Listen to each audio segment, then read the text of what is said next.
Hello, welcome and thank you for joining us today for the next webinar in our What's New series. In today's webinar, we'll cover some of the newest features in Microsoft 365 that you can implement in your business, as well as covering some brand new features that give us a bit of an insight into the next few months at Microsoft. Don't feel like you need to take it all in or take any notes, as we'll be sending out a recording of the webinar and a follow-up fact sheet at some point later this week. Also, if you have questions, please do feel free to drop those into the Q&A box at any time, and there will also be dedicated time for questions at the end. But I will be keeping an eye on that Q&A box just in case there's anything relevant to the topic we're on at that point. So let's take a look at the agenda for today's webinar. Today, we'll be looking at updated file sharing and document activity monitoring across OneDrive and SharePoint. We'll be taking a look at loop components and meeting recap options coming to Outlook. Next up will be Teams meetings improvements, including automatic hand lowering and a new presenter view. We'll be looking at how we can show our appreciation for our colleagues with the latest updates to Microsoft Viva. And plus, possibly the most interestingly titled update from Microsoft to date, we'll be taking a look at ultrasound howling detection. So if you want to find out what on earth that is, then do stick around to the end of the webinar. Finally, we'll be taking a look at the Bedrock strategy review and what's next in terms of this webinar series. So a quick intro for those of you who may not have met us before. My name's Jennifer Benge and I'm the marketing manager at Bedrock. Bedrock is an IT managed service provider and Microsoft partner. This means that most of the IT we implement is based on the Microsoft stack. This includes Microsoft 365, Teams, Azure, etc. We're also experts in secure, resilient networks and managed IT solutions where high performance is critical. So we work with organisations that have some of the highest security requirements in the UK. The most important thing we want to achieve, no matter what your organisation does, is to make sure that your IT strategy is supporting your business as a whole. We do this with the help of our 8 strategic rocks. These rocks, as you can see on the screen here, are data, skills, backup, strategy, investment, security, quality of service, and collaboration. Collaboration is the focus of today's webinar, as at their heart, Microsoft 365 and Microsoft Teams are collaboration tools. Many people have these apps, Microsoft Teams, and use Microsoft 365, but perhaps they aren't already using them to their full potential. So they're wasting potentially some of the investment that they're putting into those technologies and not getting the full output from them. So that's why we've set up this webinar series, just to keep you up to date with all the new releases that you might otherwise miss. So let's kick off with the new feature that we'll be discussing today. At some point during February, Microsoft will roll out a refreshed look for the OneDrive landing page. For me personally, it's kind of halfway there at the moment. So I can see an activity column has appeared, as you can see in this image on the right. But at the moment, the activity column in my personal OneDrive is just blank. There's a header there, but there's nothing actually in it. So I'm sticking with the Microsoft preview image to show you today, just so that we know what we're looking for. The new OneDrive homepage on OneDrive on the web surfaces your most recently used files, along with relevant file activity. So you can see everything at a glance and quickly prioritise where to start working. This activity column helps you stay up to date on the files that you're working on with others by surfacing all the information, perhaps if someone's just done an update, just edited something, or even commented to mention you. So it shows you all of that file activity, such as user comments, edits, shares, and @mentions. This, like I said, is available for some of us right now. It may be fully released by mid-February, or perhaps you're stuck in that kind of halfway stage, the same as me, where you can see the activity column, but it's not quite populated just yet. So it's definitely on the way, and look out for that in your OneDrive on the web. Next up, there is a new file request option in SharePoint. So the file request feature in SharePoint document libraries will give you an easy and secure way to request and obtain files from anyone. What you need to do is navigate to a folder in a SharePoint document library and share a link from there for others to upload files to. So where you're obviously used to sharing links to documents for people to come in and look at them, this is kind of the other way around, where you're requesting people to put their documents into a specific location. Once you've shared that link, those people that you've shared it with will only be able to upload files. They can't see the content of the folder, they can't edit, delete, or download files, and they can't even see who else is uploading files to that particular folder. So if you're perhaps doing a group project and you need some certain information from another sector of the business or even an external business, this will be really handy that you can get them to put everything you need into one location without compromising the security of the rest of the files in that folder. This feature is dependent on if your administrator has enabled the file request at the tenant level. So it's due at some point during February, and it's possible that you will need to get your Microsoft 365 administrator just to check that that feature is enabled. But I think that this will be really handy, as I said, if you're doing group projects, group work, and you need extra information from certain other parts of the business. It's a quick and easy way to get everything together that you need in a secure way. Next, we'll be looking at Outlook Online. So, Meeting Recap is a new feature in Outlook on the web that allows meeting participants to quickly access meeting content, such as the meeting recording, from the calendar event itself. After a meeting has ended, users can open a meeting on their calendar to find links to the meeting and just really easily access everything from that calendar view itself. So everything will be in one place, including the meeting recording, any linked documents, the agenda, plus any notes that have been tied to that meeting as well. Initially, this feature will only support meetings scheduled in Microsoft Teams. So in some circumstances, it won't appear. So this would include times such as if you've just got a meeting that's been recorded automatically through auto record, Teams channel meetings, meetings scheduled on group calendars, or any ad hoc meetings. So this needs to be a absolutely scheduled within Teams meeting and recorded. If someone's pressed record, to make sure that it's in there for everyone to catch up on afterwards. And then this will just collate everything into one place. When a meeting participant clicks on a meeting in their calendar, they will see links to various meeting content, if it exists. If you haven't clicked record, obviously it won't be there. And note as well that although the recording is linked in here, there is just a link. There's nothing stored within Outlook Online itself. It's just linking to the place where that meeting is stored anyway. So I think it'll be, a quick and easy way to collate everything together from a meeting, and someone perhaps who's missed that meeting or just know where to go to find everything that they need to catch up. Next up, let's take a look at Microsoft Loop components. So we first looked and talked about Microsoft Loop components way back in August of 2021. That's when this feature first got spoken about at Microsoft Inspire, and there have been an absolute load of delayed release dates since then.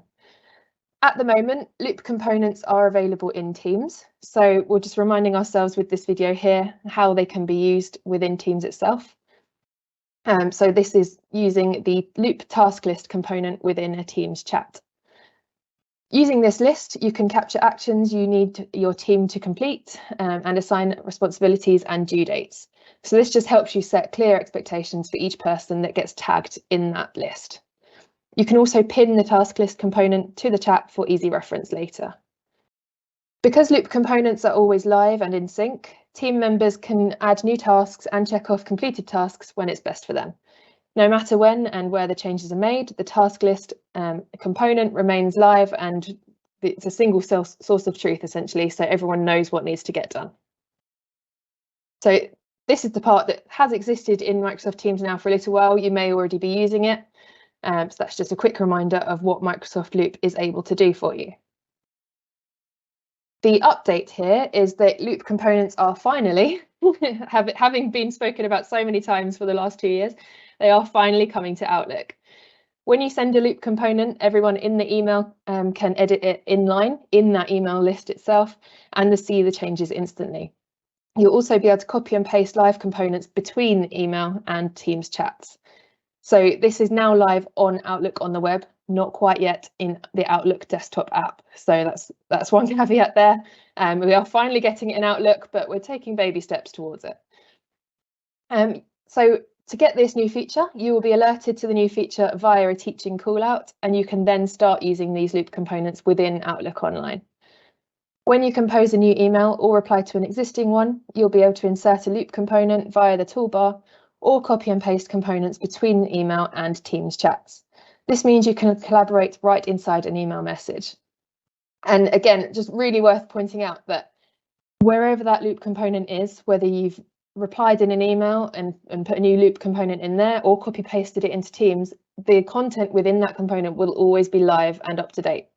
So whether you're looking at it in Outlook or in Teams, it will be exactly the same. And there's no sort of back and forth of, oh, actually, have you done that task? Are you up to date with this? Because you can see it, it's live, it's right there. Typically, like as I was saying, an email with a list of tasks would become obsolete pretty quickly as the task list changes, people get things done, people add new things. But since this is a loop component, there's no need for a long chain of emails, hopefully. This means that throughout the project timeline being tracked by the task list, any of the team members can quickly and easily check the list to track progress without needing to interrupt the workflow of any of their colleagues.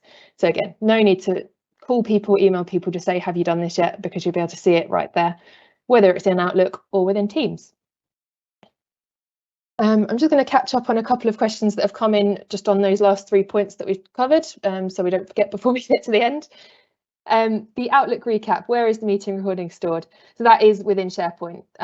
Whenever you record a meeting, that will be stored in SharePoint, and if it's moved about, it should still be accessible with the same meeting link. So wherever you move that to, it will be automatically available for you, and then that's where Outlook points you to with that link in the recap.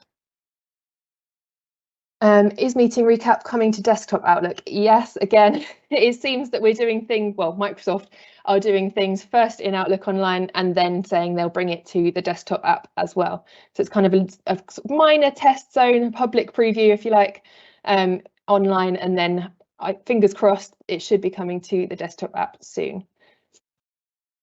The request a file feature within SharePoint. Does this need external sharing enabled on a site to allow external users to upload? Yes, at the moment, from the information that we've had from Microsoft, it's basically based on the security rules that you already have in place in your SharePoint sharing options. So you'll need to make sure that within that folder, you need to have sharing enabled so it moves either way.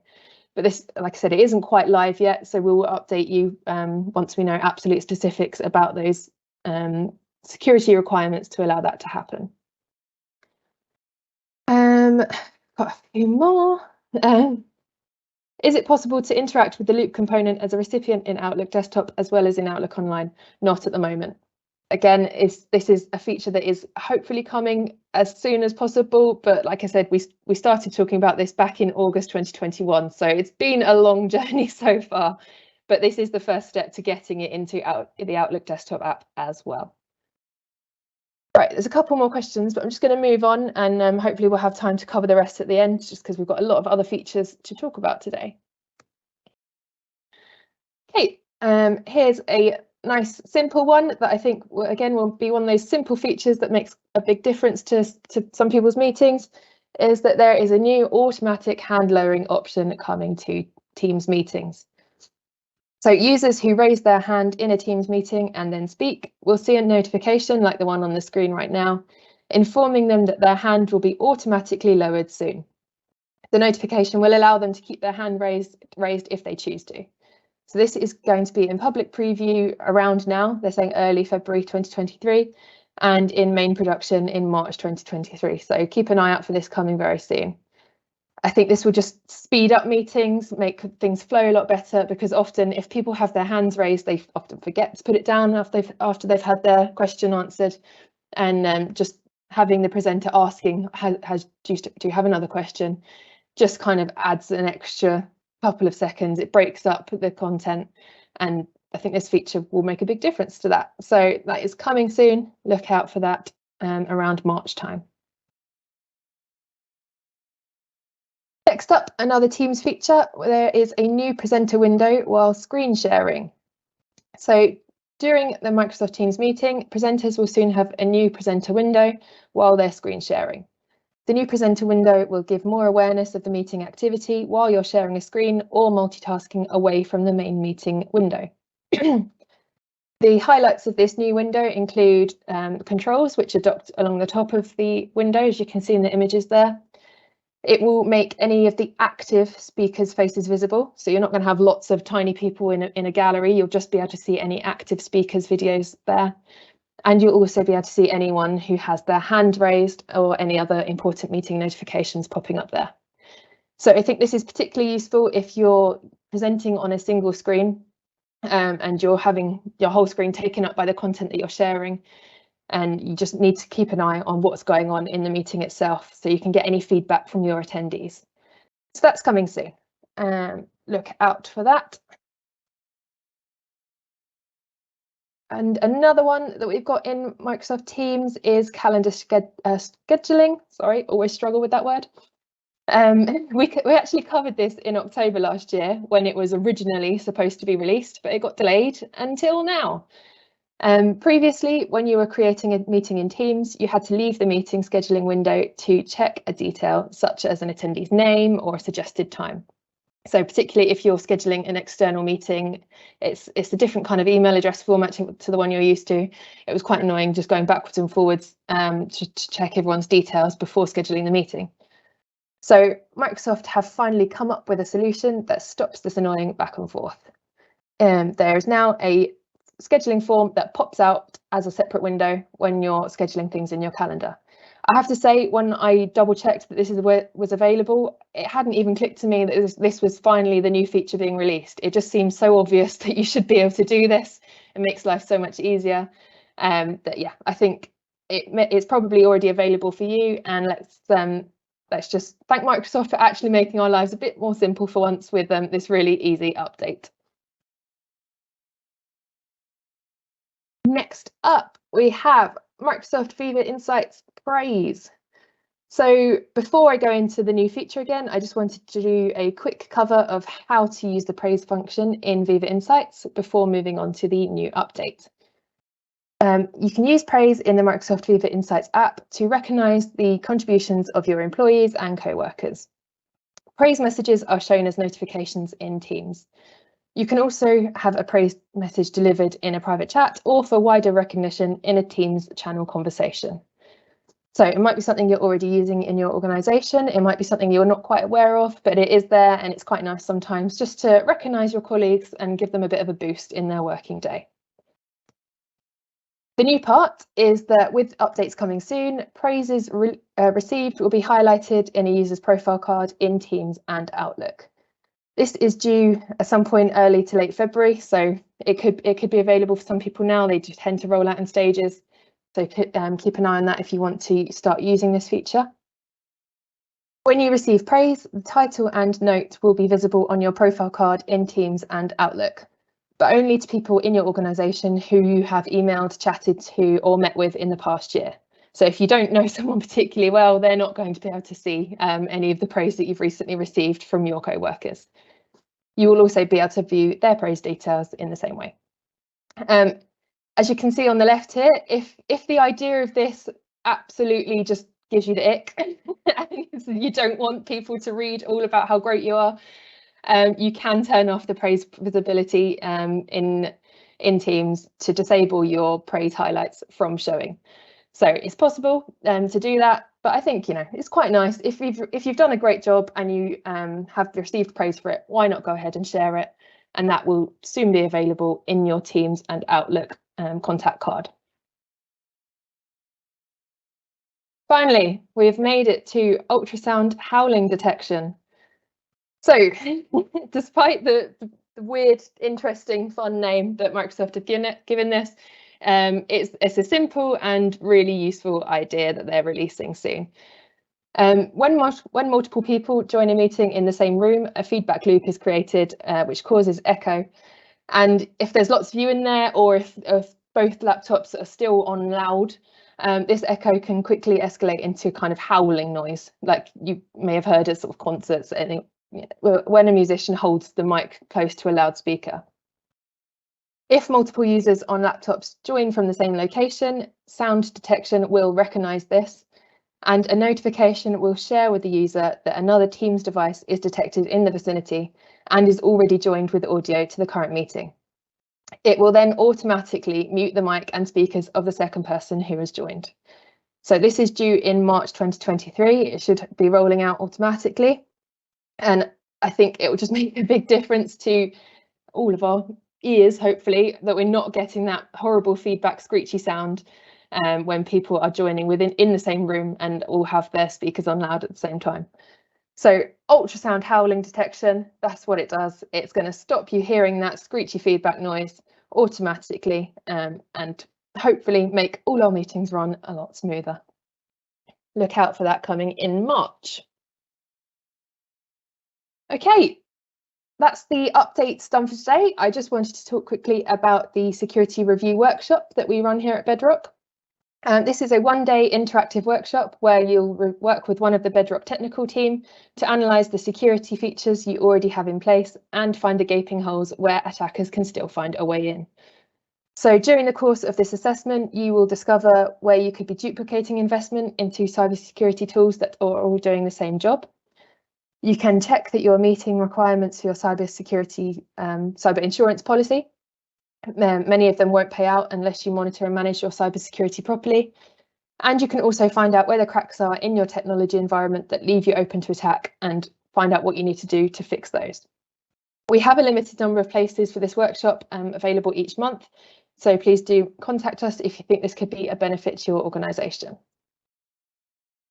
We also run an IT strategic review that gives you the facts you need to make meaningful change, whether that's to drive adoption of new technology, hire an internal lead, brief an alternative technology provider who could be Bedrock or could be someone else, and renegotiate with your current supplier from a position of strength.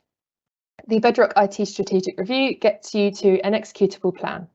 It takes between 5 and 20 days, and you'll work with a consultant IT director and their technical team to give you all the facts you need to make informed decisions about the way forward. So again, if you think that could be a benefit to your organisation, please do let us know. Just contact us via the email that I'll send out with the recording, and we'll be happy to tell you more about that. So we have time for some more Q&A now. Let me have a look in the question box to cover back over the ones that were already there. If you have any further questions about any of the features that we've talked about today, please use this time. Do feel free to drop those in right now. Let me look through.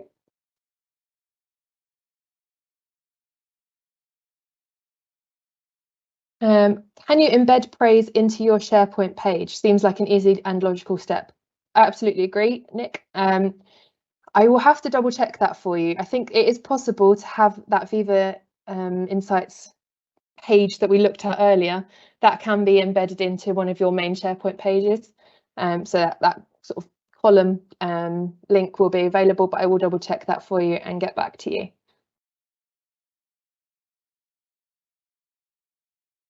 Do you know if a loop component created in Outlook on the web is visible in Outlook desktop? We're all desperate for this to happen. We really can't wait for this release. I promise you, I'll be checking this all the time as well. As soon as those loop components are available in Outlook desktop, I will let you know, and yeah, I'll be sharing that with great excitement that the day has finally come where these loop components are doing everything that we were told they could do. So yeah, I'll keep you updated as soon as that is possible to create and share the loop components in Outlook desktop as well as the Outlook on the web and Teams. Couple of questions just about the recording. Yep, absolutely. We'll be sending out the recording of this webinar later, probably tomorrow. So keep an eye out in your inboxes for this recording, and that'll be there for you. And of course, please do feel free to share that with any of your colleagues as well that you think might benefit from learning about the features we've covered today. Okay, so the next webinar in this series will take place on the 2nd of March. Please do sign up for that and join us again on the 2nd of March. Cara has kindly dropped the sign up link into the announcements box on the right hand side if you'd just like to get that done right now.